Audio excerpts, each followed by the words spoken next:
تو یہ گھر ہے سعد بن خیثمہ رضی اللہ تعالیٰ عنہ کا. ایک ایسے صحابی ہیں جو کہ اسلام کی سب سے پہلی جنگ میں شہید ہو جاتے ہیں.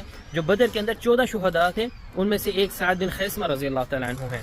اسی طرح ہی سعد بن خیثمہ رضی اللہ تعالیٰ عنہ انصاری صحابی ہیں, اوس قبیلے سے تعلق رکھنے والے ہیں. اور سعد بن خیثمہ رضی اللہ تعالیٰ عنہ کے جو والد ہیں خیثمہ, وہ بھی ایک صحابی ہیں. اب ان کا ایک بڑا انٹرسٹنگ واقعہ جو میں آپ کو بتانا چاہتا ہوں.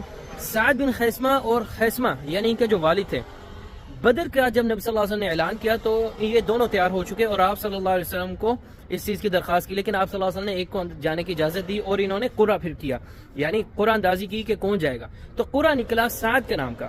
تو خیثمہ جو تھے وہ اب سعد کو کہنے لگے اپنے بیٹے کو کہ مجھے جانے کی اجازت دو اور اپنے باپ کی تکریم اور عزت کرو. تو اس پر وہ کہنے لگے کہ اگر جنت کے علاوہ کوئی چیز ہوتی تو ضرور آپ کی تکریم کرتا اور آپ کی عزت کرتا. بہر کیف سعد رضی اللہ تعالیٰ عنہ بدر میں گئے, ادھر جنگ میں شریک ہوئے اور اللہ کے حکم سے شہید ہو گئے.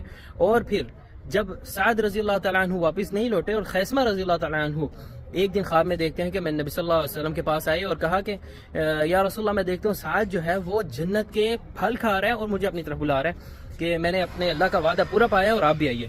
تو اس پر پھر سعد رضی اللہ تعالیٰ عنہ کے والد خیثمہ نبی صلی اللہ علیہ وسلم کے پاس گئے اور کہا یا رسول اللہ میں سعد کو دیکھ رہا ہوں اور سعد کیا مجھے اپنی طرف بلا رہا. تو آپ صلی اللہ علیہ وسلم پھر جب احد کا واقعہ آیا, احد میں پھر سعد کے والد خیثمہ رضی اللہ تعالیٰ عنہ وہ داخل ہوئے اور انہوں نے جنگ لڑی اور پھر وہ بھی شہید ہو گئے. اگر اس کی لوکیشن کی بات کی جائے تو یہ مسجد قباء کا مینارہ جو اگر آپ محراب کی طرف آئیں اس کے بائیں طرف, یعنی اگر آپ محراب سے دیکھیں تو دائیں طرف بالکل مینار کے نیچے یہ ہے سعد بن خیثمہ رضی اللہ تعالیٰ عنہ کا گھر, رضی اللہ عنہم ورضوا عنہ.